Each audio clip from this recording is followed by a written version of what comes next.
अस्सलाम वालेकुम, a very good morning from new Pakistan. मैं हूं आपकी होस्ट हिना सलमान। व्यूअर्स, मौसम कितना अच्छा है, खुशगवार है और लाहौर में बारिश जो है सुबह से जारी थी और उस मौसम के साथ जो है वाकई दिल भी खूबसूरत हो जाता है, दिल का मौसम भी अच्छा हो जाता है और चेहरे पे स्माइल भी आ जाती है। कहते हैं ना कि अपने दिन का आगाज़ जो है हंसते मुस्कुराते चेहरे से किया करें और पूरा दिन अच्छा गुजरता है। तो जब हम हंसते हैं, मुस्कुराते हैं तो अच्छी अच्छी ख़बरें भी आती हैं और जब अच्छी खबर आती है तो कहते हैं ना कि दिल बाग बाग भी हो जाता है। तो आपको पता है जब स्पोर्ट्स की खबर आती है तो मेरी कुछ वैसी एसोसिएशन जो है वो स्पोर्ट्स के साथ बहुत ज़्यादा है, ख़ासतौर पे क्रिकेट के हवाले से। तो आपको ये बताते चलें कि पाकिस्तान ने वेस्ट इंडीज़ के जो खिलाफ मैच जारी था उसमें टेस्ट मैचेस की सीरीज़ 1-1 से बराबर कर ली है और Pakistan has won this test series. और अगर हम बात करते हैं सीरीज़ के हवाले से तो पाकिस्तान क्रिकेट टीम ने वेस्ट इंडीज़ के खिलाफ दूसरे टेस्ट में 8 विकेटों की शानदार फतह हासिल करके न सिर्फ 2 मैचेस की सीरीज़ 1-1 से बराबर कर दी है बल्कि बैरून मुल्क में मुसलसल जो 8 में टेस्ट मैचेस शिकस्तों का सिलसिला था वो भी तोड़ दिया है, क्योंकि कंसेक्यूटिव पाकिस्तान जो है वो टेस्ट मैचेस अपना लूज़ कर रहा था। और ये पाकिस्तान की तकरीबन 3 साल बाद पहली गैर मुल्की टेस्ट फतह भी है जिसने टीम की सलाहियत और कम बैक मोमेंट को जो है वो वाकई ना सिर्फ हम चेरिश करें बल्कि इम्प्रूव कर दिया है। थोड़े से की प्लेयर्स के हवाले से बात करें तो आपको बताते चलें कि Abdullah Shafique was remained unbeaten with 160 और साजिद खान और अली उस्मामा की जो बैटिंग है वो आपने सबने देखी भी है। और इसके साथ Babar Azam has played really really well. और ऑफ कोर्स जब कम बैक होता है तो पूरी टीम की जो परफॉर्मेंस होती है, उनका जो सेट स्किल्स है वो सामने आता है। ये कोई एक प्लेयर के साथ आप पूरा मैच नहीं विन कर सकते। It should be like from the tail enders to the middle order to the top की players and to the starters and the finishers as well. और इसके साथ साथ आपको ये बताते चलें कि माइकल स्मिथ जो हैं वो बैटिंग जो है वो कोच भी मुकर्रर कर दिए गए हैं। तो अब देखना ये है कि पाकिस्तान की स्किल्स कितनी बेहतर होंगी, क्योंकि पाकिस्तान ने हमेशा अपने कोचेस के हवाले से जो है डिफरेंट एक्सपेरिमेंट्स भी किए हैं। पोर्ट ऑफ स्पेन में खेले गए इस मुकाबले में पाकिस्तानी स्पिनर्स ने शानदार बॉलिंग का मुजाहरा भी किया है, जैसा कि मैंने आपको बताया है। और अगर हम बात करते हैं प्लेयर ऑफ द मैच जो है वो मिला है अब्दुल्ला शफीक को पहली इनिंग्स की शानदार परफॉर्मेंस के ऊपर। और प्लेयर ऑफ द सीरीज़ का जो एजाज़ है वो मिला है बाबर आजम को और वेस्ट इंडीज़ के जस्टिन ग्रीव्स को मिला है।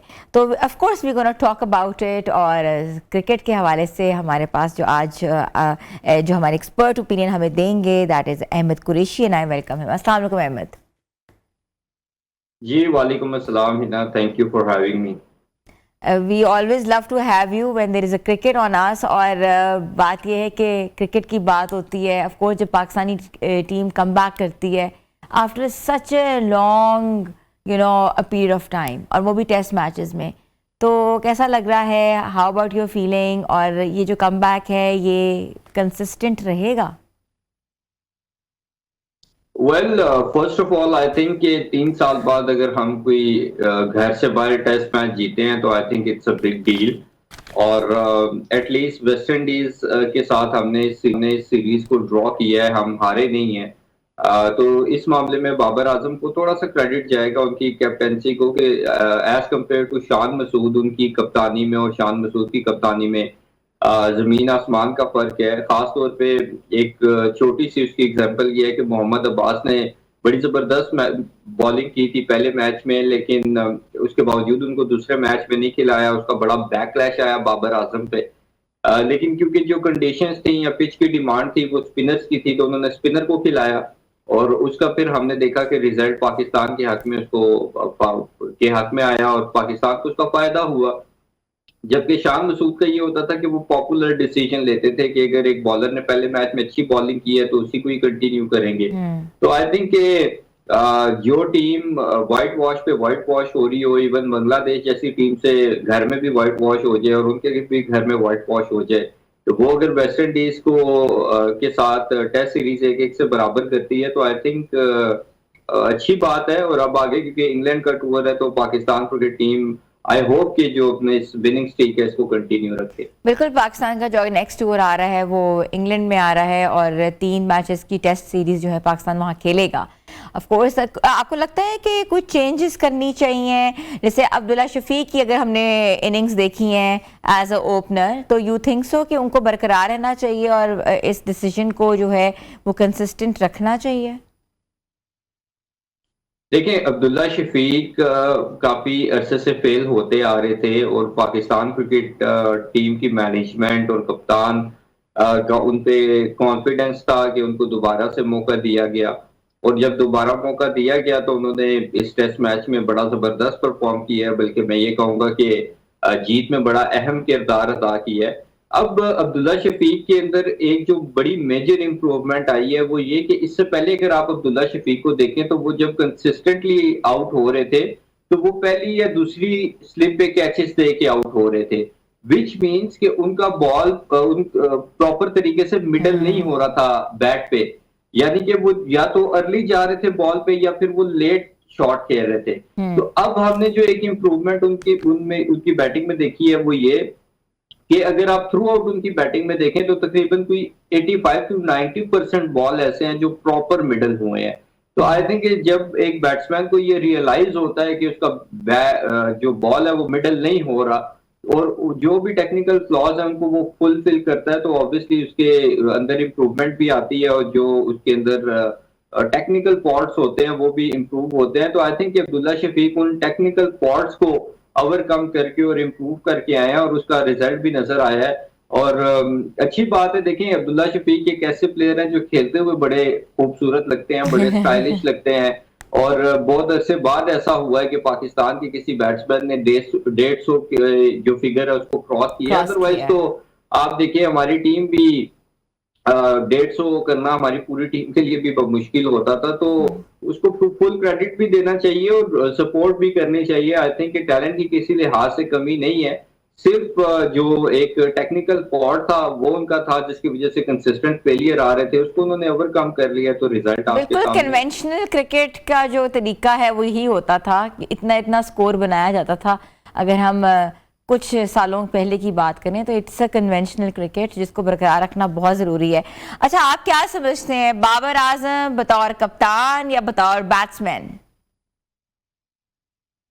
देखिए इस वक्त तो क्योंकि आपके पास बतौर कप्तान कोई ऐसा सच और ऑप्शन नहीं है और बतौर बैट्समैन भी उसकी परफॉर्मेंस एटलीस्ट पहले से तो काफी बेहतर है, तो मैं ये समझता हूं कि इस वक्त बतौर कप्तान भी बाबर आजम और एज अ बैट्समैन भी बाबर आजम को कंटिन्यू करना चाहिए। सिर्फ एक जो प्रॉब्लम है बाबर का वो ये कि उसने पिछले 3-4 साल से अननेसेसरी अपने ऊपर एक प्रेशर बनाया हुआ है। आप देखें कि एक प्लेयर वनडे के हिसाब से खेल रहा है टेस्ट मैच को, ऑलमोस्ट रन बॉल कर रहा है और ऑल ऑफ अ सडन वो 21 बॉलों पे 2 रन बनाता है और जो है वो नर्वस होके एक बेतुका सा रन आउट हो जाता है।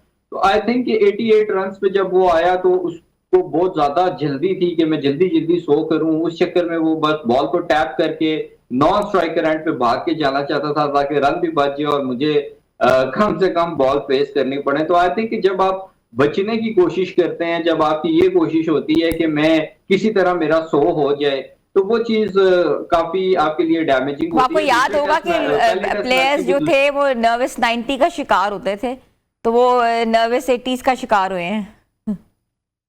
बिल्कुल नर्वस 80s का शिकार हुआ। देखें आप पहले टेस्ट मैच की भी दूसरी इनिंग्स में अगर आप देखें तो बाबर आजम को वहां पे खुद खड़े होकर स्ट्राइक लेना चाहिए था, बजाय इसके कि वो खुद स्ट्राइक लेते, वो सामने आते, वो उल्टा सिंगल लेके जो बॉलर्स थे उनको स्ट्राइक दे देते थे कि आओ तुम आके फेस करो, मेरा 50 किसी तरह से हो जाए, टीम जाए भाड़ में। तो आई थिंक ये उनको थोड़ी सी जो सेल्फिशनेस है अपने 50-100 के चक्कर वाली, इससे निकल के टीम का सोचना चाहिए, थोड़ा बड़ा सोचना चाहिए।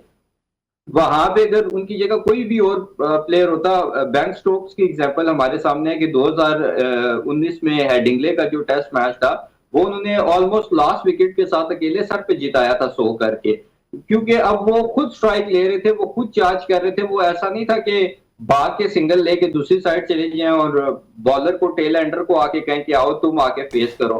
तो आई थिंक वो कहते हैं ना कि फॉर्चून फेवर्स द ब्रेव, तो उस फॉर्मूले पे अगर आप देखें तो बाबर आजम पूरा नहीं उतरे पिछले काफी अच्छे से, और टेस्ट सीरीज में भी उनका पहला मैन ऑफ द सीरीज है। सो आई थिंक कि आफ्टर सो जो लॉन्ग चीज़ उनको अहमद, बहुत पहले आफ्टर सो अचीव लॉन्ग अगर कम बैक भी किए, I think it will take time to get back that confidence which he has lost. देखें, कॉन्फिडेंस तो उनमें शुरू से ही नहीं था। ये हम लोगों को लगता था कि उनमें बहुत कॉन्फिडेंस है। हम लोगों ने अननेसेसरी कंपैरिजन करने शुरू कर दिए। पर्टिकुलरली हम बाबर आजम का विराट कोहली के साथ कंपैरिजन करते हैं। भाई किस बात का कंपैरिजन? विराट कोहली के आप पाकिस्तान के against man of the matches देखें, अंबार लगे हुए हैं। बाबर आजम का इंडिया के अगेंस्ट एक भी मैन ऑफ द मैच नहीं है। तो किस बात का कंपैरिजन? जब भी अंडर प्रेशर कोई सिचुएशन हुई है, जब भी क्रूशियल मैच हुआ है, तो बाबर आजम ने वहां पे अपने हाथ खड़े कर दिए हैं।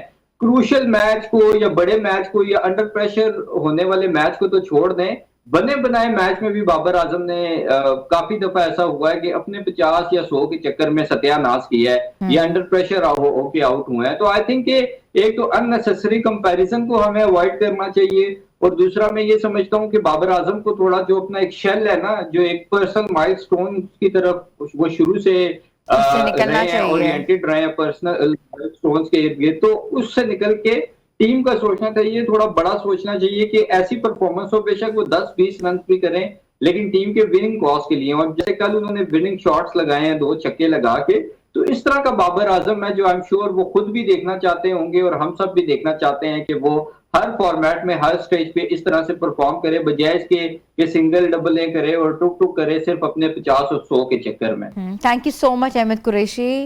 ऑफ कोर्स हमने आज बात की है स्पोर्ट्स पे, खासतौर पे क्रिकेट पे। आपको पता है कि जो सीरीज़ हुई है वेस्ट इंडीज़ में और पाकिस्तान ने जो है सीरीज़ जो है वो 1-1 से बराबर की है, और पाकिस्तान का कम बैक के हवाले से बात की है, और की प्लेयर्स जो हैं हमारे वो परफॉर्म कर रहे हैं, और आगे आने वाले जो टेस्ट सीरीज़ है जो कि इंग्लैंड में होने वाली है उसमें भी अच्छा परफॉर्म करेंगे तो पाकिस्तान क्रिकेट जो है वो बेहतर सामने आएगी। छोटी सी ब्रेक पे जा रहे हैं, आप लोग हमारे साथ रहें।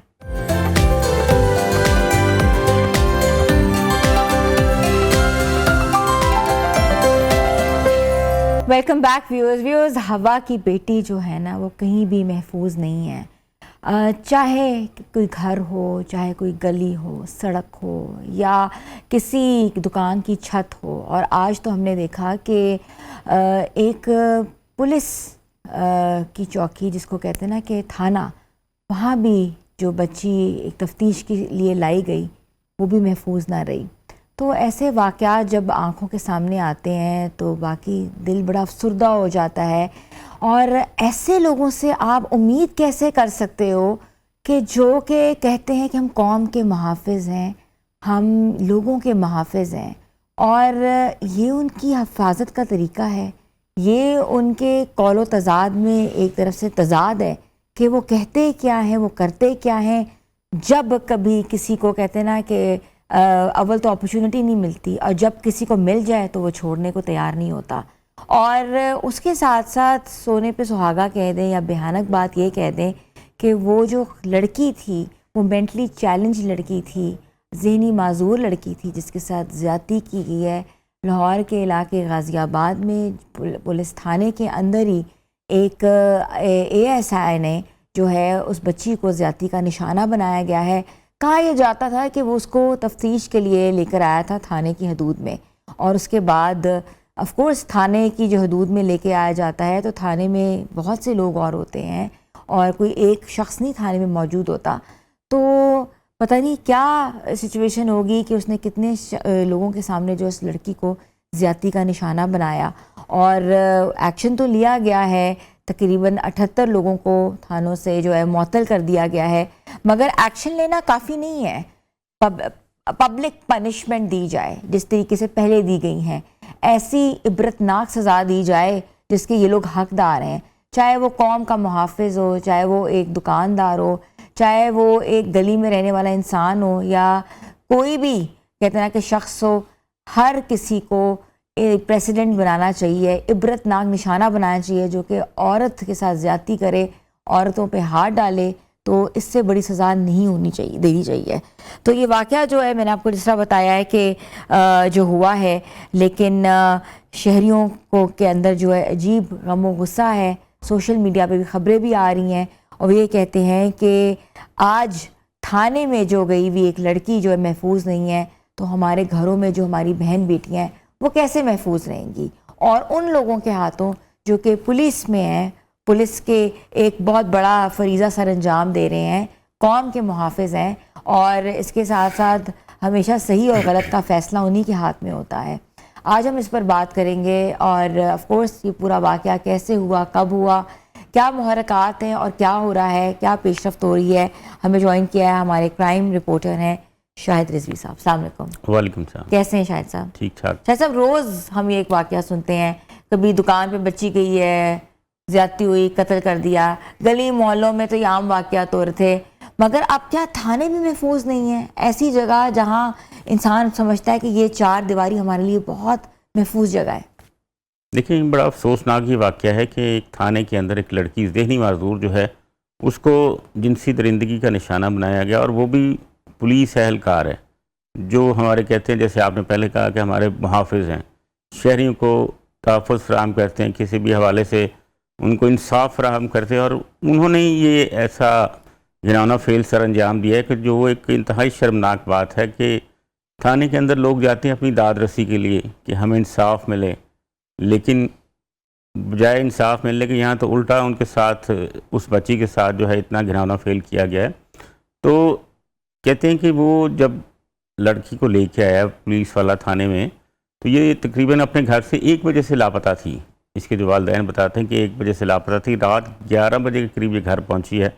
इसके वालिदैन जो इसको मुख्तलिफ़ थानों में उन्होंने कहा कि पहले दारुल अमान भी चेक किया है, उसके अलावा थाना गाज़ियाबाद भी गए हैं जहाँ ये वाक़या हुआ है, उसके बाद शालीमार थाने गए हैं, हरबंसपुरा गए हैं, जो करीबी थाने थे। उन्होंने कहा शायद बच्ची का थोड़ा सा ज़हनी तवाज़ुन ठीक नहीं है, तो कहीं गुम गई होगी, तो लोगों ने शायद या पुलिस ने खुद थाने जमा करा दिया होगा कि इसके लवाहिकीन आएंगे। तो तफ्तीश के लिए थाने क्यों लाए गए, क्या वजह थी? देखिए, ये इसने अभी थानेदार ने बताया नहीं कि क्यों लाया था। जब कहते हैं कि ये थाने के अंदर जाने लगा तो गेट संतरी ने उसको पूछा है कि इसको कहाँ लेके जा रहे हो। उसने कहा जी तफ्तीश करनी है।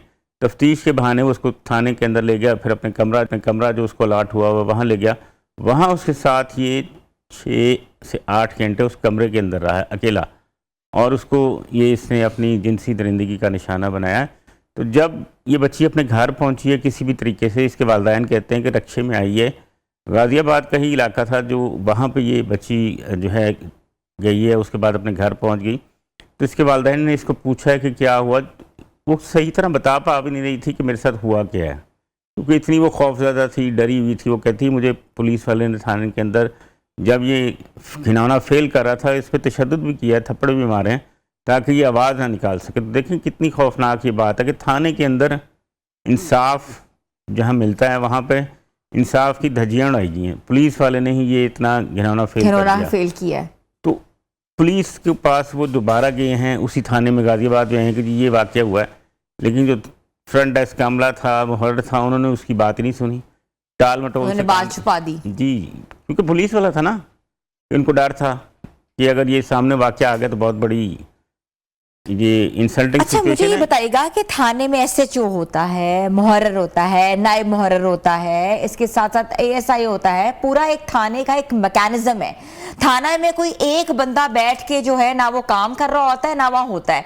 बाहर जो है ऑफ कोर्स एक कैंप लगा होता है, वहाँ एक पुलिस खड़ी होती है, उसके बाद सीसीटीवी कैमराज होते हैं अंदर।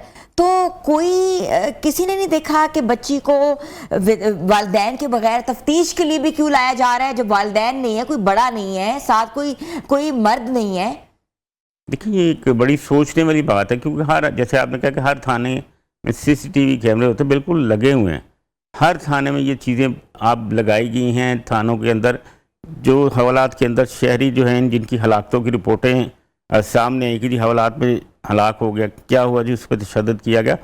इस चीज़ को मॉनिटर करने के लिए थानों के अंदर पुलिस अफसरान के हुक्म पर कैमरे लगाए गए हुए हैं, जिसमें लॉकअप के बाहर कैमरा है, एसएचओ के कमरे के अंदर लगा है, कैमरा बिल्कुल अंदर भी लगा हुआ है। अच्छा। जहाँ वो बैठता है उसकी मॉनिटरिंग होती है। जब वो डीआईजी ऑपरेशन फैसल कामरान ने 3 से 5 बजे तक थानों के एसएचओ को पाबंद किया है कि आपने थाने में बैठ के शहरियों के मसाइल सुनने हैं। अगर आप नहीं हैं तो आप अपना एक नायब मुकर्रर करें जो आपके बिहाफ पे उनकी बातें सुने और आप तक पहुँचाए, फिर उसको इम्प्लीमेंट किया जाए। ये हर जगह अगर ये कैमरे भी देखेंगे तो उसमें वो उसके साथ थानेदार इमरान के साथ बच्ची जाती हुई कमरे तक नजर आएगी, ये नहीं कि नहीं नजर आएगी अगर कैमरे वर्किंग अच्छा, आपने देखा है सीसीटीवी में ये? देखिए अभी तक सीसीटीवी बाहर नहीं आई, नहीं निकाली हो सकता है या तो कैमरे खराब होंगे उस थाने के जो 2-4 लगे हुए हैं दाएं बाएं, या अभी तक इन्होंने अपनी जो है शर्मिंदगी से बचने के लिए वो सीसीटीवी भी नहीं अच्छा, सामने अब तो ये भी कहा गया था कि खवातीन की किसी ने तफ्तीश करनी है तो खवातीन पुलिस एहलकार जो है थानों में मौजूद है और फ्रंट डेस्क में बैठी हुई हैं, और आपको पता है जिस तरीके से आप टेलीफोन कॉल्स के ऊपर आप एक कॉल के ऊपर अपनी शिकायत रजिस्टर करा सकते हो, तो खवातीन की तफ्तीश करने के लिए पूरे थाने में खातून ही कोई नहीं थी? देखिए ये बिल्कुल जो अगर मखसूस केस जो है ना जिसमें आप कहते हैं कि 376 है, 377 बच्चों के साथ जो है जिनसी दरिंदगी, इसके अलावा खवातीन से 370 है, 370 जी 377 है, 77 है, 354 खवातीन के तशद्दुद है, उन पर दस्तराजी। इन सारे मुकदमात के लिए खवातीन के लिए एक टीम बनाई गई है, एक सेल बनाया गया है SSIOU, वो इसकी तफ्तीश करता है। अब जहाँ तक आप यही बात कर रहे हैं कि ASI लड़की को लेके आ गए तो बिल्कुल उसके साथ कोई खातून होनी चाहिए थी, जो अगर वो कहता है कि जी मैं इसको तफ्तीश के लिए लाया था, ये बिल्कुल अफसरान का हुक्म है और सख्ती से कहा गया है मर्द किसी खातून से सवाल जवाब एक उंगली भी नहीं लगा सकता, तफ्तीश भी नहीं कर सकता, इवन के उनकी आप वो भी तलाशी भी नहीं ले सकते। बिल्कुल ऐसे, बिल्कुल ये हकीकत है, लेकिन यहाँ मानता ही कोई नहीं, हर बंदे की अपनी अपनी अलग तफ्तीश है। तो ये इसने एक घिनौना फेल किया। फिर सबसे बड़ी मुजरमाना गफलत थी जो ऑपरेशन विंग का SHO है या उसका अमला जिन्होंने उनकी दरख्वास्त नहीं ली।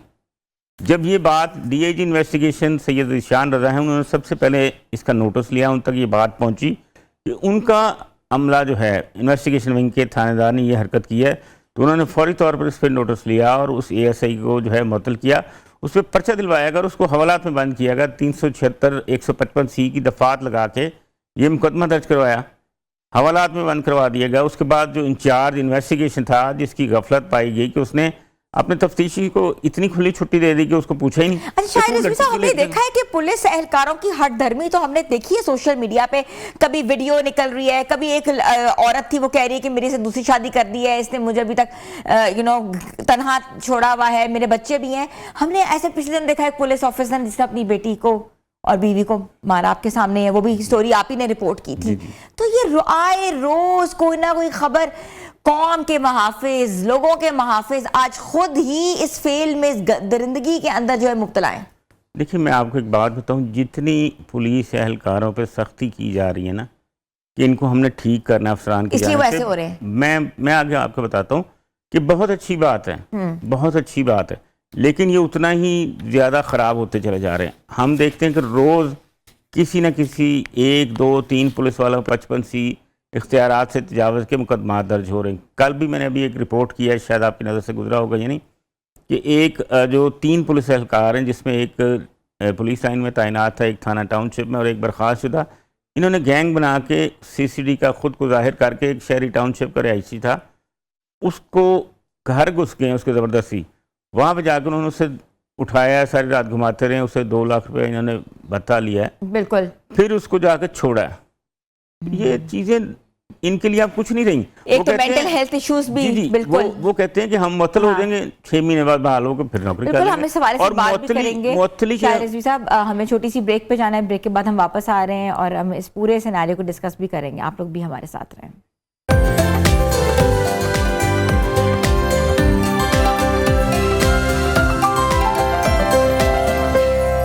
Welcome back viewers. आज हम उन वाक़यात के ऊपर बात कर रहे हैं जो कि वाकई हार्ट रेंचिंग वाक़यात हैं, एहसास दिल को झंझोड़ कर रख देते हैं। जिस तरीके से ज़्यादती हुई है और ज़्यादती के जो केसेस हैं ये काफ़ी अरसे से चले आ रहे हैं। हर रोज़ एक सोशल मीडिया पे एक वाक़या आता है कि किसी न किसी शख्स ने किसी न किसी के साथ जो है ज़्यादती कर दी, बच्ची के साथ, इवन के ऐसी ख़वातीन को भी नहीं छोड़ते जो कि वाकई उम्र रसीदा होती हैं। मगर ये जो वाक़या है ये बिल्कुल डिफरेंट है, क्योंकि एक कहते हैं ना थाने के अंदर जो है वो रेप हुआ है और उस बच्ची के साथ जो है वो मेंटली चैलेंज बच्ची है, ज़हनी माजूर बच्ची थी और वो भी किसने भी किया, वो भी ऐसे शख्स ने किया जो कि जिसको हम कौम का मुहाफ़िज़ कहते हैं, एक ASI जो कि लोगों की दिन और रात शिकायतें सुनते हैं और इंसान अपने तमाम जज्बात, एहसासात और रविशें लेके जो है वो जाते हैं थानों में और अपनी कहते हैं ना दिल आज़ारी उनकी होती है जब ऐसे वाक़यात होते हैं। शायद रिजवी साहब हमारे क्राइम रिपोर्टर हमारे साथ मौजूद हैं। शायद रिजवी साहब आप बता रहे थे कि आजकल जो कि सिनेरियो बने हुए हैं, डिफरेंट केस स्टडीज़ आ रही हैं, पुलिस जिसको हम वाकई काम का मुहाफ़िज़, कौम का मुहाफ़िज़ समझते हैं, वो अब घरों में घुस रहे हैं। क्या वो वाक़या था? देखिए, ये मैं जैसे आपको पहले बता रहा था ब्रेक से पहले कि ये 155C के आए रोज़ जो हैं पुलिस वालों के खिलाफ मुकदमा दर्ज हो रहे हैं, उसमें इख्तियारात से ये तजावज़ करते हैं। कभी किसी जगह नाका लगा के शहरी को लूट लेते हैं डरा धमका कर, कभी CCD के एहलकार बन के, कभी किसी पे चोरी डकैती का इल्ज़ाम लगा के उसके घर घुसते हैं और उसे जो घर से उठाकर किसी प्राइवेट जगह पर ले जा के जो है वारदात डालते हैं। उससे मतलब 1 करोड़ 70 लाख 50 लाख से ये डिमांड शुरू करते हैं, तुम पे पर्चे दिए जाएंगे, तुम पे ऐसे होगा, तुम ये बाहर नहीं आ सकोगे। बेचारी शरीफ लोग होते हैं, डर जाते हैं कि यार अगर हमारे पे पर्चे हो गए तो हम बाहर कैसे आ जाएंगे, बाहर कैसे घूमेंगे। तो करते कराते किसी से 50,000 ले लिया, किसी से 1 लाख ले लिया, किसी से 2 लाख, किसी से 3 लाख, जहाँ इनकी डील डन होती है वहाँ से ये पैसे लेके और गायब हो जाते हैं, लेकिन बाद में पकड़े जाते हैं। इनमें कुछ हाजिर सर्विस जो है पुलिस एहलकार हैं, कुछ बर्खास्त शुदा, इन्होंने अपने गैंग बनाए हुए हैं, मुख्तलिफ ये वारदातें डालते हैं, कभी रात के वक्त कभी दिन के वक्त, मोस्टली ये वारदातें रात के वक्त डालते हैं। और ये ऐसे रैकी करते हैं लोग जो जिसको कहते हैं ना मुखबर टाइप लोग होते हैं, उनसे पूछते हैं यार तुम्हारे इलाके में कौन पैसे वाला, किसके पास 4 पैसे हैं, अच्छा, कौन क्या है, रैकी करते हैं सारी। ऐसी है, ये सारी प्लानिंग होती है इनकी। वो उनको बताते हैं यार वो फलाने घर में फलाना बंदा रहता है, उसके पास इतने पैसे हैं, ये वो बाहर से आया, तो ये उसको उठा लेते हैं जाकर, या उस पर झूठा इल्ज़ाम लगाते हैं यार हम ये तुम्हारी चेकिंग करने आए हैं, तुम्हारे घर में हमें इतला मिली है कि कोई डाकू है, चोर है, कोई इश्तिहारी छुपा हुआ है। इनके पास ये सारे तरीके वारदात हैं कि अपने आप को बचाना कैसे। अच्छा, ये हो क्यों रहा है? ये कोई मेंटल हेल्थ इशू है या इनकी जो तनख्वाहें हैं वो इतनी ज़्यादा नहीं है जो कि इनके अखराजात पूरे कर सकें? पुलिस रिफॉर्म्स के ऊपर आप कुछ कहना चाहते हैं कि होनी चाहिए, या क्या मसला क्या है? देखिए, ये सारी चीज़ें जो आप बता रही हैं बिल्कुल हैं। अगर आप तनख्वाह की बात करते हैं तो आज से 10 साल पहले चले जाएं तो वो नाकाफ़ी थी। नाकाफ़ी से मुराद ये है कि उस वक्त तनख्वाह अगर इनकी 15,000 थी कांस्टेबल की, या 20,000 थी, आज वही तनख्वाह इनकी 70,000 रुपये। महंगाई के हिसाब से इनको तनख्वाहें बढ़ाई जा रही हैं, लेकिन इनके ज़रूरियात जो हैं वो बढ़ चुकी हैं। एक अगर पुलिस कांस्टेबल है तो वो अपने साथ जो है ना कम से कम काफ़ी सारी ज़रूरियात को लेके फिरता है। वो ज़रूरियात क्या हैं? वो नशा भी करता है, वो उसने अय्याशी भी करनी है, इसी तनख्वाह में उसका गुजारा नहीं है।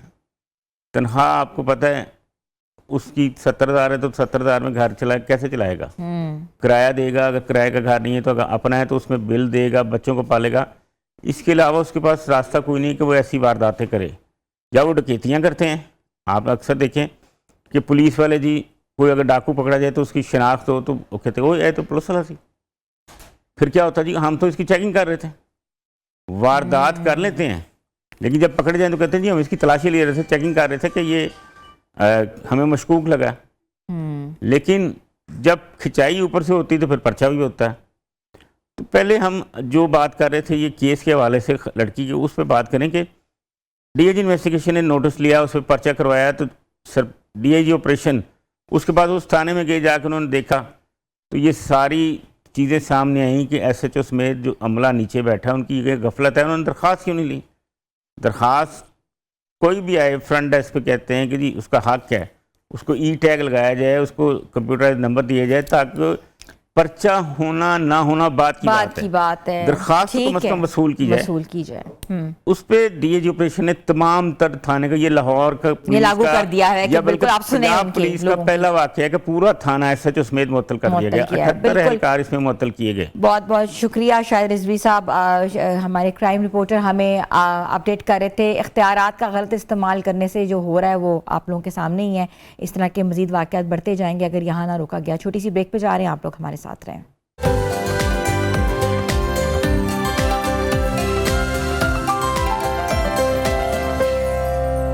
वेलकम बैक व्यूअर्स, अगर आपका जिस्म बोल सकता हो तो बीमारी आने से पहले चीख चीख के बोले भाई कुछ होने वाला है, बीमारी आने वाली है, या कहीं ना कहीं अलार्म्स देना शुरू कर दे। आपको पता है कि ऑफ कोर्स हर बीमारी से पहले जो है वो सिम्टम्स कहीं ना कहीं होते हैं, कभी ना कभी छुपे अलामात होते हैं, कभी ना कभी ऐसे अलामात होते हैं जिसका रूल आउट करना मुश्किल होता है, मगर होते ज़रूर हैं।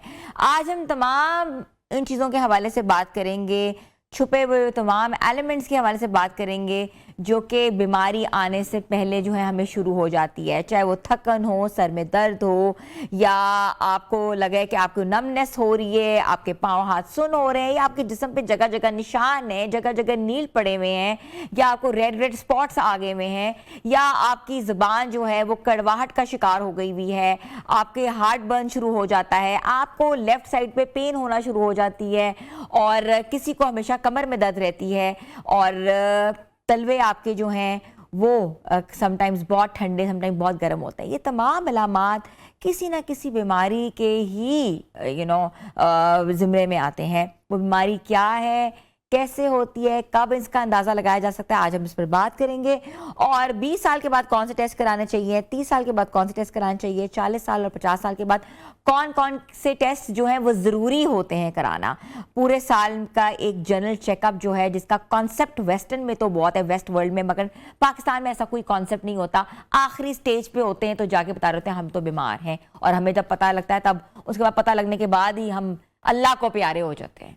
तो आज हमारे साथ मौजूद हैं हमारी बहुत प्यारी आपकी जानी वाली डॉक्टर हफ्सा नसीर, और स्पेशली फैसलाबाद से आती हैं, न्यूट्रिशनिस्ट भी बहुत अच्छी हैं, और ऐसे प्लान्स और ऐसी चीज़ें वो बताती हैं जो कि बहुत फ़ायदेमंद होती है। अस्सलाम वालेकुम डॉक्टर साहब। वालेकुम अस्सलाम। कैसी हैं आप? अल्हम्दुलिल्लाह, थैंक यू सो मच। आप स्पेशली फैसलाबाद से आती हैं, और आपकी इतनी ज़बरदस्त, इतनी बड़ी ऑडियंस है जो कि आपको देखना चाहती है। Thank you so और मैं ये अनाउंसमेंट भी करना चाह रही हूँ, आप हमें लाइव कॉल्स कर सकते हैं, लाइव कॉल्स करके डॉक्टर हफ्सा से जो है अपनी तमाम बीमारियों के हवाले से डिस्कस कर सकते हैं। और प्लीज़ जब आप हमें कॉल करें तो अपने टीवी का वॉल्यूम बंद कर दीजिएगा। जी डॉक्टर हफ्सा। जी, कैसी हैं आप? बिल्कुल ठीक। बहुत बड़ा मज़े का टॉपिक है, और बड़ी इस पे आजकल बड़ी डिस्कशन भी होती है, और मैंने देखा भी है जैसे आप खुद ही मेंशन कर रही थी आई एम सॉरी, कि जो हाथ पांव जलते हैं आजकल, इतना ज़्यादा डायबिटीज़ का रिस्क है। माशाल्लाह से हम नंबर 1 पे आ गए हैं डायबिटीज़ में वर्ल्ड वाइड। जो हमारा पाकिस्तान नंबर 3 पे थे, अब हम लेटेस्ट जो स्टडीज़ हैं, जो लेटेस्ट रिसर्चेज हैं, हम नंबर 1 पे आ गए हैं। और इतनी ज़्यादा शुगर कॉमन हो गई है, और बहुत सारे लोग जब क्लिनिक में चेकअप के लिए आते हैं, और जब हम उनकी फास्टिंग या random blood sugar level check करते हैं, तो वो ये बात तस्लीम करने को तैयार ही नहीं होते कि हमें शुगर है। उन्होंने कहना मैं तो अभी 5 खजूरें खा के आया हूँ, मैं तो अभी मीठी चाय पी के आया हूँ, मैंने तो आज चावल खाए हैं इसलिए मेरी शुगर हाई आ रही है। तो पाकिस्तान की आवाम में सबसे बड़ा मसला ये है कि जब आपको बीमारी है आप उसको एक्नॉलेज नहीं कर रहे। अब शुगर होने से पहले बहुत सारी इलामतें आपको आ रही हैं, जैसे आपने बोला हाथ पाँव का जलना सबसे बड़ा सिम्टम है। आपके अगर पैरों में जलन होना शुरू हो गई है तो आप शुगर की तरफ जा रहे हैं। अगर आपके हाथ पांव सुन होना शुरू हो गए हैं, इसका मतलब आपको B12 की कमी है, आपको शुगर होना शुरू हो गई है। अगर आपकी बॉडी में बहुत ज़्यादा थकावट रह रही है, या आपकी स्पेशली पिंडलियाँ जिसे हम कहते हैं, काफ्स में पेन होती है, तो ये शुगर की एक बहुत बड़ी इलामत हो सकती है।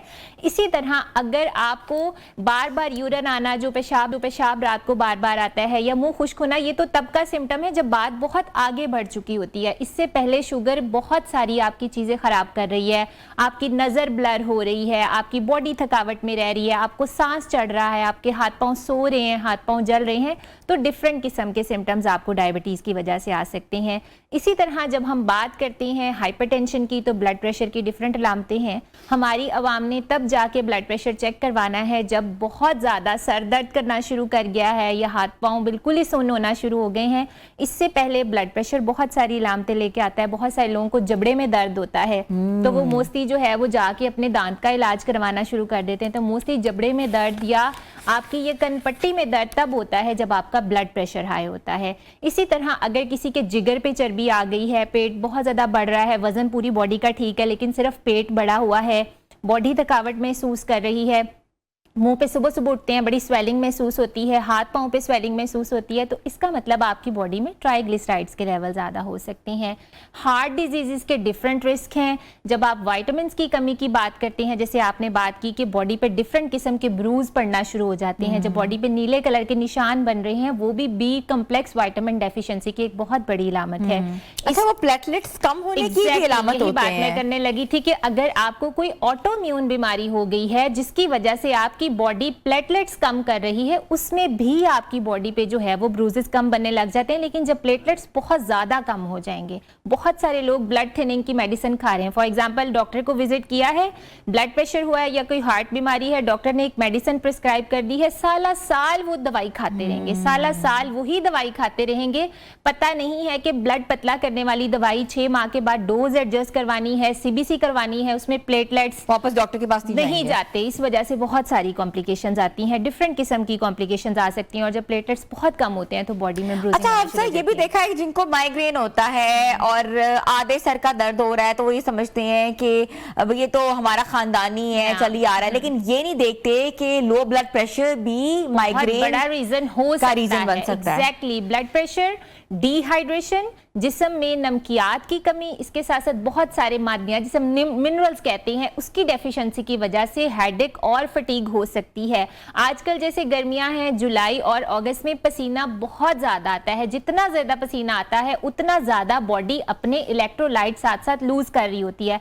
सिर्फ पानी पी के बॉडी में पानी की कमी पूरी नहीं हो रही होती, जिसकी वजह से आपकी बॉडी में जब मिनरल्स कम होते हैं, सोडियम के लेवल, पोटाशियम के लेवल, आपको डेफिशिएंसी होना शुरू हो गई है, तो आपको हेडेक होगा बुरी तरह वाला, आपकी ब्लड वियन होगी, आपकी टांगों में दर्द होगा, आप सुबह को उठेंगे आपके जिस्म में जान नहीं होगी, आपको बहुत ज्यादा चिड़चिड़ापन होगा, आपको मतली हो सकती है, आपका दिल घबरा सकता है। तो डिहाइड्रेशन और इलेक्ट्रोलाइट इंबैलेंस के भी डिफरेंट रीजन हो सकते हैं, जिस तरह आपने कहा कि लो ब्लड प्रेशर, जिसकी वजह से आपको हेडेक एक बहुत बड़ा रीजन है, और लो ब्लड प्रेशर की वजह से एक साइड पे ही दर्द होता है, जिसको हम माइग्रेन से मिक्स कर रहे होते हैं, और उसके लिए हम पेन किलर्स लेना अच्छा, शुरू कर अक्सर देते जो हैं। बॉडी एक्स होती हैं, बॉडी पेन्स होती हैं, उसमें आयरन डेफिशिएंसी भी बहुत ज्यादा देखने में आई ऐसा ही है, है। खासतौर पे बच्चों में डेफिशिएंट रहते हैं और थके हुए रहते हैं बहुत ज्यादा। जी, तो इसके अलावा और कौन सी अलामात आती हैं अगर आपकी थकावट है, नकाहत है आपको और जिस्म में बहुत दर्द है? जी, आयरन डेफिशिएंसी है अगर आपकी बॉडी में, उसमें सबसे पहला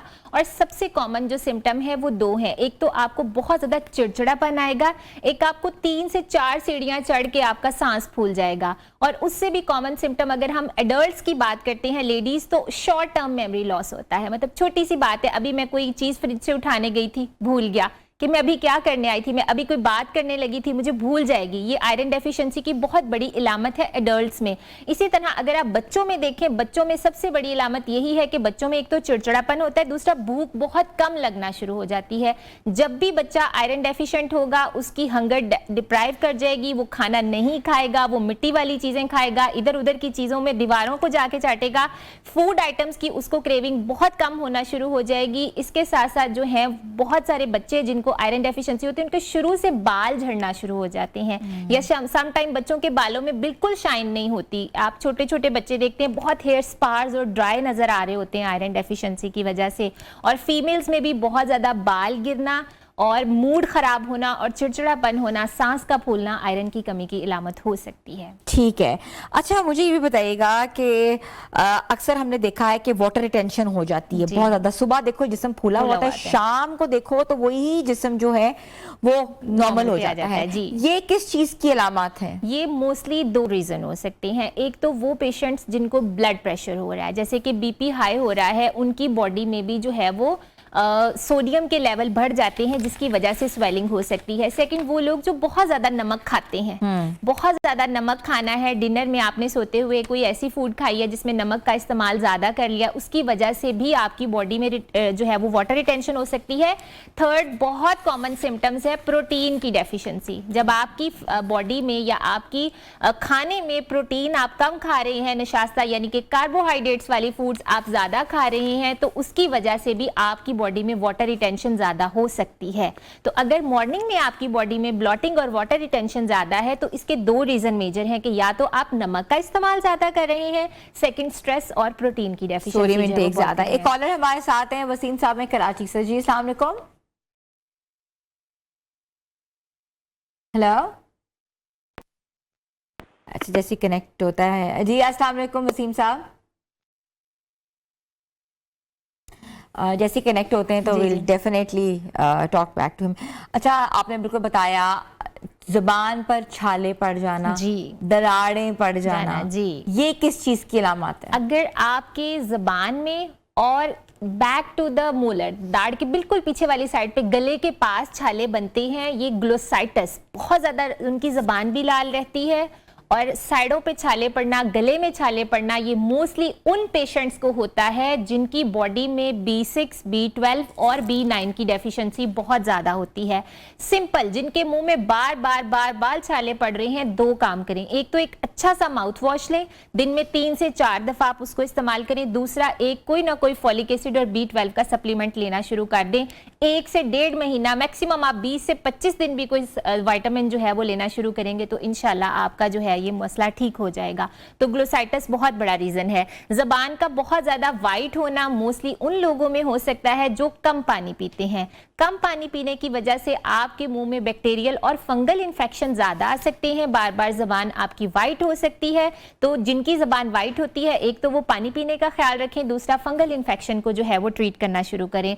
जबान पीली होना मोस्टली उन लोगों की हो सकती है जिनको अगेन या तो B12 की डेफिशिएंसी हो सकती है या आयरन की बहुत ज्यादा कमी हो सकती है। तो अगर आप नॉर्मली अपनी टंग टेस्ट करना चाहते हैं कि क्या मेरी जबान नॉर्मल है, तो आपकी नॉर्मल जो टंग का कलर है वो लाइट पिंक कलर होगा। ठीक है हफ्सा, ये भी होता है कि समटाइम्स जो है आपको कॉन्स्टिपेशन रहती है, समटाइम्स आपको लूज मोशन रहते हैं एक ही वक्त में। Exactly. तो ये किस चीज के सिम्टम्स हैं? IBS इन्फ्लेमेटरी बाउल सिंड्रोम एक बहुत बड़ी डिजीज है जो कि पाकिस्तान में बहुत सारे पेशेंट्स को टारगेट कर रही है। इसका जो सबसे मेजर फैक्टर है वो स्ट्रेस फैक्टर है कि आप बहुत ज़्यादा जब परेशानी ले रहे हैं तो आपकी गट डैमेज हो रही है, और सेकंड आपकी बॉडी में आपका इम्यून सिस्टम यानी कि आपका कुव्वत मुदाफ़ियत का निज़ाम जो है वो बहुत ज़्यादा डिप्राइव हो चुका है, जिसकी वजह से आपको बार बार आपकी गट ख़राब होना शुरू हो गई है। इसमें आपने 2 चीज़ें बढ़ानी है। नंबर 1 तो कोई एक अच्छा प्रोबायोटिक शुरू कर देना है, दही और छाछ। हमारे घर में जो दही बनता है उसके ऊपर की जो लेयर होती है वो सारे के सारे बैक्टीरिया हैं जो आपकी गट के लिए बहुत ज़्यादा ज़रूरी है और बहुत इंपॉर्टेंट है। और सेकंड, आपने अपना B12 का लेवल अच्छा रखना है तो आपकी गट बहुत अच्छी रहेगी। कॉन्स्टिपेशन, कब्ज मोस्टली उन पेशेंट्स में बहुत ज़्यादा कॉमन है जो पानी कम पीते हैं, इस वजह से भी उनको कब्ज हो सकती है। और दूसरा, अगर आपको एट द सेम टाइम एक दिन कॉन्स्टिपेशन है और अगले दिन आपको लूज स्टूल आ रहे हैं तो आप कोशिश करें कि जिंक अपनी जो है डाइट में शामिल करें और इसके साथ साथ जो है वो प्रोबायोटिक्स को अपनी रूटीन बनाए तो इंशाल्लाह ये मसला जल्दी ठीक हो जाएगा। बैड ओडोर आना आपसे, आपके जिस्म से, आपके मुंह से, किस चीज के सिम्टम्स होते हैं? बैड ओडोर आपके मुंह से आना सबसे मेजर रीजन है कि आपका मैदा खराब है, जिसकी वजह से आपके मुंह से भी स्मेल आती है और आपकी बॉडी में भी जो है वो डिफरेंट किस्म के वायरसेस और बैक्टीरियाज हैं आपके स्वेट में मौजूद हैं। जो आप, एक तो नेचुरल है कि फैमिलीज में समटाइम किसी के स्वेट में से स्मेल ज्यादा होती है, लेकिन एक स्पेसिफिक किस्म की स्मेल उन लोगों में से आती है जिनके स्टमक में खराबी होती है, जिनमें मैग्नीशियम की डेफिशिएंसी होती है, इसके साथ साथ उनकी बॉडी में B विटामिन्स कम होते हैं और प्रोबायोटिक्स जो हैं हेल्दी बैक्टीरिया उनकी बॉडी में और गट में कम होते हैं और उनकी बॉडी में वायरस और बैक्टीरिया ज्यादा आ रहे होते हैं, इस वजह से उनके मुंह में से स्मेल आती है। ठीक है,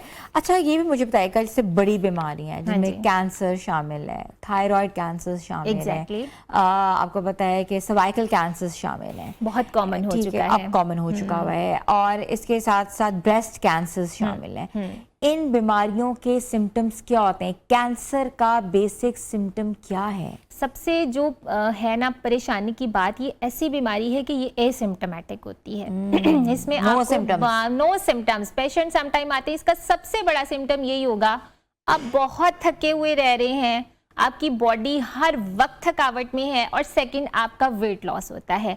अगर 1 साल में विदाउट एनी रीज़न आपने अपनी वही चीज़ें खा रहे हैं जो आप ऑलरेडी खा रहे थे, कोई डाइट में चेंजिंग्स नहीं की, और अगर आपने 1 साल में 7 से 8 किलो या 10 किलो तक आपका वजन विदाउट रीज़न ख़राब हो गया है, फ़ौरन से अपनी CBC और CRP करवा के देखें कि आपकी बॉडी में किसी किस्म की कोई इन्फ्लेमेशन तो नहीं है। तो ये सबसे बड़ा जो है वो सिम्टम हो सकता है अननेसेसरी वेट लॉस, क्योंकि 70 50% जो कैंसर के पेशेंट्स हैं उनकी डेथ कैंसर की वजह से नहीं होती, उनकी डेथ इन कॉम्प्लिकेशंस की वजह से होती है। बहुत सारे कैंसर के पेशेंट्स ड्यूरिंग ट्रीटमेंट इस वजह से सर्वाइव नहीं कर पाते कि वो जो कीमोथेरेपी उनको लगाई जाती है उसमें उनकी बॉडी उसको झेल ही नहीं पाती, उनका इम्यून सिस्टम कमजोर हो जाता है और उनकी बॉडी के डिफरेंट ऑर्गन्स की वजह पे अटैक होता है। क्योंकि कैंसर इटसेल्फ अब कोई बड़ी बीमारी नहीं है, अब इसको बहुत अच्छा इसका ट्रीटमेंट चल पड़ा है, 1 स्टेज 3 स्टेज 4 तक जो है वो ट्रीटमेंट हो जाता है। लेकिन आपकी बॉडी उसको रिस्पॉन्स किस तरह से करती है, आपने उसको कहाँ पे पकड़ लिया है, आपकी कौन सी वीकनेसेस थी, कौन सी अलामात आपने पहले देख ली थी, उनको जल्दी आपने असेस कर लिया था, जज कर लिया था, ये बहुत ज्यादा इंपॉर्टेंट है। तो मोस्टली अगर आपका वेट लूज हो रहा है, आप हर वक्त थके रहते हैं, आपकी बॉडी इन्फ्लेम है, हर वक्त आपकी बॉडी में दर्द है, तो जाके अपने टेस्ट लाजमी करवाएं। थायराइड जैसे आप कैंसर की बात करें, अगर आपकी आवाज चेंज हो रही है, आपकी गले में कोई भी चेंज नजर आ रहा है, तो फौरन से जाके टेस्ट करवाएं, जो कि बहुत ज्यादा जरूरी है। ठीक है हफ्सा, हम मजीद इस पे बात करेंगे, इलामात के ऊपर, सिम्टम्स के ऊपर और हर तरह की बीमारी के जो सिम्टम्स होते हैं उस हवाले से भी आप हमें लाइव कॉल्स कर सकते हैं और डॉक्टर हफ्सा से बात कर सकते हैं। तो छोटी सी ब्रेक के बाद वापस आ रहे हैं, स्टे ट्यून विद अस।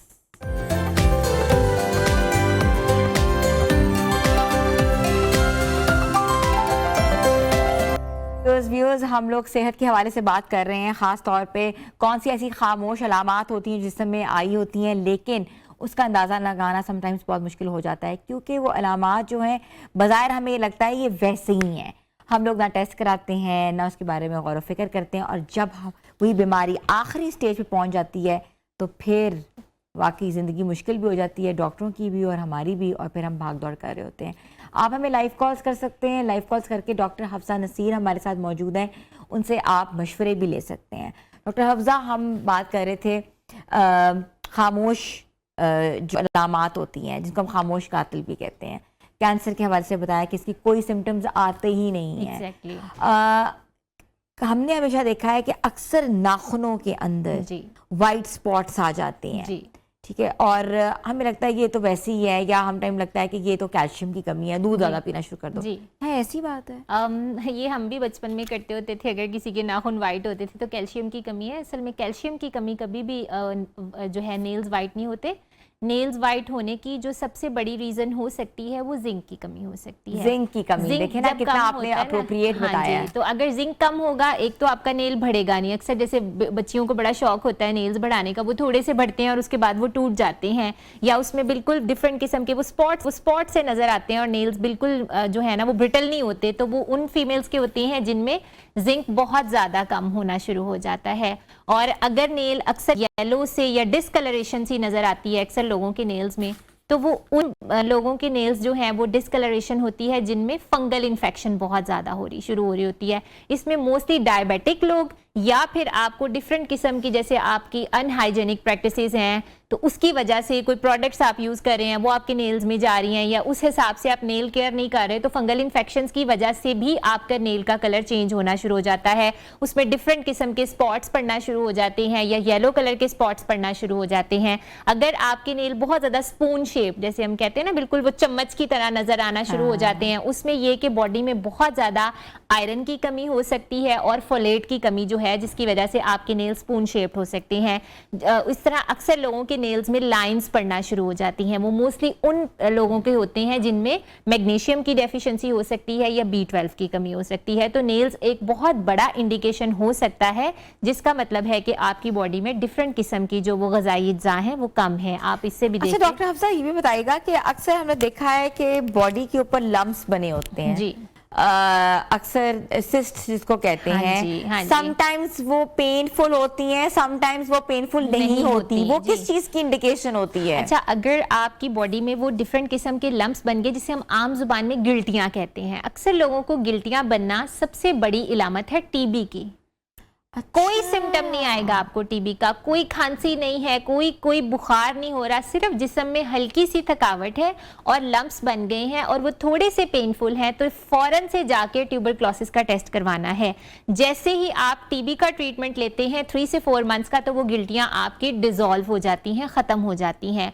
और सम टाइम जो लोग बुरा फैट, यानी कि बहुत ज़्यादा फैट खाते हैं, उनकी ग़िज़ा में बहुत ज़्यादा जो है वो फैटी मील शामिल है, तो जिस्म में ट्रांस फैट की, जबकि बुरा फ्राई वाली आइटम ज्यादा है, चर्बी ज्यादा है, तो वो इन्फ्लेमेशन वाली गिल्टियां बनती हैं, जो कि इडियोपैथिक रीजन है, उसका कोई रीजन नहीं होता है, सिर्फ आपकी बॉडी इन्फ्लेम होती है और वो गिल्टियां सारी जिंदगी आपकी बॉडी में बनी रहती हैं, तो वो एक बहुत बड़ा सिम्टम है कि आपकी बॉडी में इन्फ्लेमेशन हो गई अच्छा, है। ये भी हमने देखा है कि आप बेहतर बता सकती हैं कि अक्सर जो लोग बीफ कंज्यूम करते हैं रात को, हाँ जी, या अक्सर लोग खाते हैं जो गोश्त चिकन के अलावा, व्हाइट मीट के अलावा डिफरेंट रेड मीट है जी, उनका स्वेलिंग शुरू हो जाती है। एग्जैक्टली, उसमें भी जैसे नमकियात बहुत ज्यादा है। कॉलर हम पहले ले लेते हैं। डॉक्टर हफ्सा, ज़ीशान साहब हैं लाहौर से। जी अस्सलाम वालेकुम। वालेकुम सलाम, कैसी हैं मैम आप? मैं ठीक हूँ जी। ज़ीशान साहब क्या पूछना चाहेंगे? मैम मैं डॉक्टर साहब से क्वेश्चन करना चाहूंगा कि मेरे जो पाँव का एक अंगूठा है, सिर्फ उस पे फंगल इन्फेक्शन है और वो खत्म नहीं हो रहा। समटाइम ऐसा होता है कि अंगूठे पे अगर हल्की सी भी कोई चीज लगती है ना तो बहुत ज्यादा पेन करता है, इन्फेक्शन हो जाता है। अस्सलाम वालेकुम ज़ीशान, कैसे हैं आप? वालेकुम सलाम मैम, आप कैसी हैं? जी अल्हम्दुलिल्लाह। अच्छा, आपकी एज क्या है, उम्र कितनी मैम है? मेरी एज 30 है। 30 है। अच्छा, सबसे पहले तो आपको शुगर नहीं है, लेकिन आपने इंसुलिन का टेस्ट करवाना है। इंसुलिन टेस्ट जो है वो सी पेप्टाइड एक टेस्ट होता है, जिसमें पता चल जाता है कि आपकी बॉडी में या तो बहुत ज्यादा इंसुलिन की रेजिस्टेंस हो रही है, ओवर प्रोडक्शन इंसुलिन की हो रही है, या खुदा ना खास्ता इंसुलिन कम होने लग गई है कि आप डायबिटीज की तरफ जा रहे हैं। तो ये दो रीजन बहुत बड़े हो सकते हैं जिसकी वजह से रीअकरेंट आपको फंगल इन्फेक्शन हो सकती हैं। दूसरा, आपने सिर्फ एक अंगूठे पे और अदरवाइज वो अंगूठे के ही साइड पे बनना शुरू होती है। जी बिल्कुल, मैं आपकी बात समझ रही हूँ। उसमें आपकी बॉडी में अगर इंसुलिन की रेजिस्टेंस बहुत ज्यादा होती है, उसकी वजह से आपकी अंगूठे में या कोई भी एक नाखून का जो हिस्सा है वो बार बार वही खराब होगा। और दूसरा, आपने अपने B12 के लेवल आज ही चेक करवाने हैं। अगर आपको B12 की डेफिशिएंसी है, उसकी वजह से भी आपका अंगूठा बार बार खराब हो रहा होता है। और फंगल इन्फेक्शन के लिए थोड़ा सा हाइजीन का ख्याल रखें। जिनको होता है, मैं ये नहीं कह रही कि आप बल्कि साफ नहीं रहते, लेकिन जिनको होता है उनको रीअकरेंट होता है, कुछ देर के लिए बंद जूता पहनना छोड़ दें। आपने ओपन शूज पहनने हैं और अपना नेल कटर चेंज करें। अपना नेल कटर किसी के साथ भी आपने शेयर नहीं करना, क्योंकि कहीं से भी आपको थोड़ी सी भी वो इन्फेक्शन है आपको ज्यादा लग जाती है। अपना नेल कटर बिल्कुल सेपरेट कर लें, जूते बंद पहनना बंद कर दें और B12 का टेस्ट करवाना शुरू करें। ठीक है ज़ीशान, आपको एडवाइस दे दी है, बिल्कुल आप उस पर अमल करें और देखिए इंशाल्लाह बेहतरी ज़रूर होगी। डॉक्टर साहब, हम बात कर रहे थे कि जो निशान पड़ जाते हैं या इसके साथ साथ आपको पता है कि जो सिम्टम्स आ रहे होते हैं वो बहुत डिफरेंट होते हैं जी। इसी तरीके से जो बच्चों में सिम्टम्स आते हैं, अक्सर जब बच्चे स्टूल पास करते हैं तो समटाइम्स वो बहुत ज़्यादा ब्लड की स्पॉटिंग आना शुरू हो जाती है। तो ये किस चीज़ का सिम्टम है? बच्चों में ब्लडी स्टूल होने का मतलब ये है कि बेचारों को सही से स्टूल पास नहीं हो रहा। बच्चों में कब्ज़ बहुत ज़्यादा कॉमन है। मोस्टली बहुत सारे बच्चे जो बहुत ज़्यादा गाय का दूध पीते हैं या भैंस का दूध पीते हैं, माओ ने अपनी आसानी के लिए इतने बड़े बड़े फीडर भर के देना शुरू किए हुए होते हैं। बच्चे जो सॉलिड चीज़ें ज़्यादा नहीं खाते, खाना ज़्यादा नहीं खाते, तो उनको कब्ज़ हो जाती है। जब इतना ज़्यादा स्टूल उनकी इंटेस्टाइन में पड़ा रहता है और उनको स्टूल पास करने के लिए इतना ज़्यादा जोर लगता है तो उनको कट्स आ जाते हैं, जिसकी वजह से उनको ब्लीडिंग हो सकती है। तो कोशिश करें कि अपने बच्चे के मील का ख्याल रखें कि वो खाने की मिकदार ज़्यादा करें और दूध की मिकदार को कम कर दें। अगर आपका बच्चा 1 साल से ज़्यादा है तो आपने दिन में 1 से 2 दफ़ा, मतलब 24 घंटे में 2 फीडर से ज़्यादा उसको दूध नहीं देना। और अगर आपका बच्चा 2 से 3 साल का है तो 1 दफा से ज्यादा दूध नहीं देना। आपने उसको खाना खिलाना है। गाय और भैंस का दूध ज्यादा देने की वजह से जो है वो बहुत ज्यादा मसला हो सकता है। एक और कॉलर है, सुभान है इस्लामाबाद से। जी अस्सलाम वालेकुम। जी सुभान साहब, क्या पूछना चाहेंगे?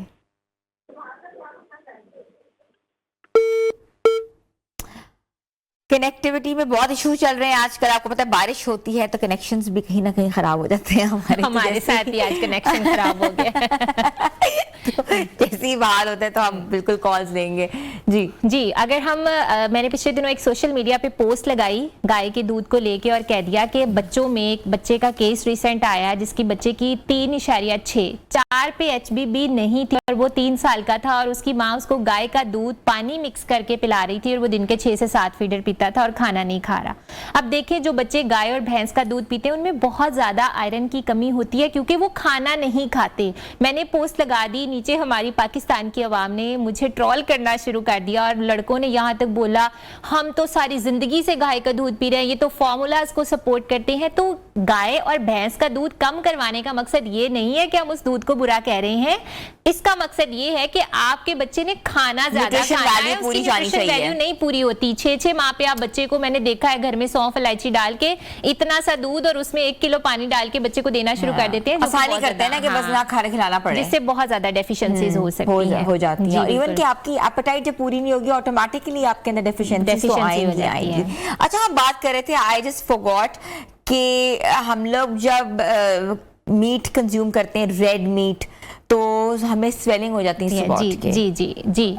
तो ये सबसे बड़ा रीज़न है, क्योंकि रेड मीट में जो है वो नमकियात और फैट की मिकदार ज़्यादा होती है। जब भी आप रेड मीट खाते हैं तो उसमें क्योंकि सॉल्ट्स की मिकदार नेचुरली ज़्यादा है, तो वो आपकी बॉडी से उस तरह से फिल्ट्रेट नहीं होता। सकता। उसमें प्रोटीन भी ज़्यादा है, फैट भी ज़्यादा क्या है, करना आपके गुर्दों चाहिए? को ज़्यादा काम करना पड़ता है। हमारा असल में मसला ये है कि जैसे रेड मीट है, मटन है या बीफ है, इसमें ऑलरेडी फैट मौजूद है। अगर आपने इसको कुक करना है तो इसकी अपनी चर्बी में इसको पकाएं।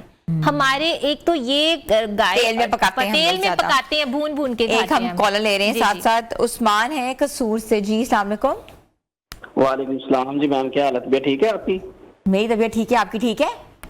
जी, तो 2 सवाल थे हमारे। एक तो बाल बहुत गिरते हैं, एक फैटी लिवर है, मुझे उसके बारे में पूछना था। बाल बहुत गिरते हैं, बाल जो मेल्स में गिरते हैं इसमें DHT ब्लॉक हो सकता है। आपका सीरम टेस्टोस्टेरोन जो है, या तो समटाइम जो लेवल्स हाई हो सकते हैं, या आपकी जो लिवर है वो उसको मैनेज नहीं कर पा रहा। आप अपना DHT का टेस्ट करवाएं, डिहाइड्रोटेस्टोस्टेरोन का लेवल टेस्ट करवाएं और इसको मैनेज करें। इसको मैनेज करने के डिफरेंट तरीके हैं। और सेकंड, फैटी लिवर के लिए सबसे बड़ा मशवरा यही है कि नशास्ता वाली चीजें, कार्बोहाइड्रेट, रोटी चावल का इस्तेमाल कम कर दें। रात को अपना जो आखिरी खाना है आपने 6 बजे से पहले खा लेना है और 6 बजे के बाद कार्बोहाइड्रेट्स नहीं खाने। तीसरा, रॉ एप्पल साइडर विनेगर, जिसे हम खाम सेब का सिरका कहते हैं, सुबह शाम आप 1 चम्मच 1 ग्लास पानी में डाल के पीना शुरू करें तो आपकी बहुत ज्यादा हेल्प हो सकती है। बाल आपको अगर जेनेटिकली गिर रहे हैं तो वो मोस्टली जो है वो एंडोजेनिक एलोपेशिया आपको जेनेटिक्स में आता है, तो आप उसको अभी ट्रीट शुरू करें। अगर जेनेटिकली आपके किसी के भी बाल नहीं गिरे तो आप साथ DHT के साथ आयरन का टेस्ट करवाएं, तो इंशाल्लाह आपके बाल नहीं गिरेंगे। इसको मैनेज करने की कोशिश करें। ठीक है। उस्मान साहब थे कसूर से, वो सुन रहे होंगे और अमल भी करें। सुनना जो है वो तो हम लोग सुन लेते हैं, लेकिन अगर आप अमल करेंगे तो ऑटोमेटिकली आपको फर्क भी होगा, फाका भी पड़ेगा। एक और कॉलर है, वसीम साहब हैं कराची से। जी अस्सलाम वालेकुम। वालेकुम सलाम। जी वसीम साहब, क्या पूछना चाहेंगे? मैडम, मैं ये पूछ रहा था कि छोटी उम्र में जो है बाल सफेद होते हैं, ये क्यों होते हैं और किस वजह से होते हैं? छोटी उम्र में बाल सफेद क्यों होते छोटी हैं? उम्र में बाल सफेद, हाय ये जिंदगी दुख बहुत देती मेरे बेटे के है, भी हो गए इसलिए जेनेटिक सबसे बड़ा रीजन हो सकता है। जेनेटिकली बहुत सारी फैमिलीज में जल्दी बाल सफेद आ जाते हैं और ये एक रीजन है, लेकिन जेनेटिक को हम चेंज कर सकते हैं। अगर आप स्टार्टिंग में अपने बी कॉम्प्लेक्स, बी विटामिन अच्छे लें, B6, B9, B12, ये 3 सप्लीमेंट्स का इस्तेमाल आप शुरू कर दें तो आपके जो ग्रे हेयर है ये भी रिवर्स होना शुरू हो जाएंगे। दूसरा, ब्लैक सीड ऑयल, जिसे हम कलवंजी का तेल कहते हैं, इसको खाने में भी इस्तेमाल करें और लगाने में भी इस्तेमाल करें तो ये बहुत ज्यादा आपके लिए हेल्पफुल हो सकता है। और बी कॉम्प्लेक्स, हमेशा विटामिन खाने से आपके ग्रे हेयर रिवर्स होना शुरू हो जाते हैं, लेकिन आपने 1-2 महीने के लिए नहीं खाना, कम से कम 6 से 7 महीने के लिए आप खाएं तो ये बच्चों रिवर्स में हो जो है सकते कि हैं। मेरे बेटे जी, के इसमें भी बी जो है B6, B12 और B9 डेफिशिएंसी जो है उसकी वजह से जो बच्चे फल और सब्जियां कम खाते हैं, उनका नेचुरल खाते ही नहीं है। नहीं, उन पे तो काम करना पड़ेगा थोड़ा सा, तो आप उनको थोड़ा सा काउंसिल करें। वैसे तो आजकल हमारे बच्चे हमें काउंसिल करते हैं, हमसे काउंसिल नहीं होते, लेकिन ये डेफिशिएंसी की वजह से ठीक है। एक और कॉलर है, उमैर साहब हैं रावलपिंडी से। जी अस्सलाम वालेकुम। सलाम मैडम, कैसे आप? ठीक है, मैं ठीक हूँ, आप बताएं उमैर साहब, क्या पूछना शुक्र है चाहेंगे? अल्हम्दुलिल्लाह। वो मेरी जहनी थकावट बहुत ज्यादा होती है, पता नहीं क्या वजह है, डॉक्टर साहब से बात करनी है। हाँ जी जी, आपको थकावट बहुत ज्यादा होती है। आपकी उम्र कितनी है? जी 20-21 साल उम्र है। कितनी? 21 साल उम्र 21 है। साल। अच्छा बेटा, आप तो अभी बहुत छोटे हैं। 21 साल में थकावट। अच्छा, आप अपने विटामिन डी के टेस्ट करवाएं। मोस्टली विटामिन डी की कमी होने की वजह से बहुत ज्यादा थकावट हो सकती है। इसके साथ साथ जून, जुलाई, अगस्त, ये 3 महीने में जैसे हमने पहले बात की कि अगर आपकी बॉडी में नमकियात की कमी हो जाए, इलेक्ट्रोलाइट की कमी हो जाए, तो उसकी वजह से भी आपको बहुत ज्यादा थकावट हो सकती है। कोशिश करें कि पानी का इंटेक बढ़ाएं। बाहर निकलने से पहले 1 ग्लास नमकीन नींबू पानी का इस्तेमाल करें और विटामिन डी का टेस्ट करवा के विटामिन डी लेना शुरू करें, और B12 भी आपकी हेल्प कर सकता है अगर आपको बहुत ज़्यादा थकावट होती है। बिल्कुल एडवाइस दे दी है। उमैर को रावलपिंडी से बात कर रहे थे। अच्छा, ये थकावट का तो बड़ा मसला आजकल चल रहा है। जी। टाइम कम है, कॉल्स बहुत ज़्यादा आ रही हैं। हमारा पहले थोड़ा सा कनेक्शन प्रॉब्लम हो गया था, मगर definitely will talk more sometimes. तो thank you so much doctor Hafsa. और आप आती हैं तो आपको देखते लोग कॉल्स कर रहे होते हैं, और आपने जिस तरीके से आज बताया आपको सेहत के हवाले से, उसके सिम्टम्स के हवाले से, Thank you so much. वो भी हमारे सामने ही है। तो व्यूअर्स, बात ये है कि सेहत का ख्याल रखना बहुत ज़रूरी है। कहते हैं ना कि सेहत है तो सब कुछ है, सेहत है तो तंदुरुस्ती, तंदुरुस्ती है तो एक ज़िंदगी की अलामत है। तो इसी नोशन के साथ प्रोग्राम का ख़त्म करते हैं, और आप हमारे सोशल मीडिया पे जाके तमाम वीडियोस देख सकते हैं, और न्यू पाकिस्तान का पेज ज़रूर ज्वाइन करिएगा। मिलेंगे कल नए प्रोग्राम के साथ। अपनी होस्ट हिना सलमान को इजाज़त दें। अल्लाह हाफ़िज़।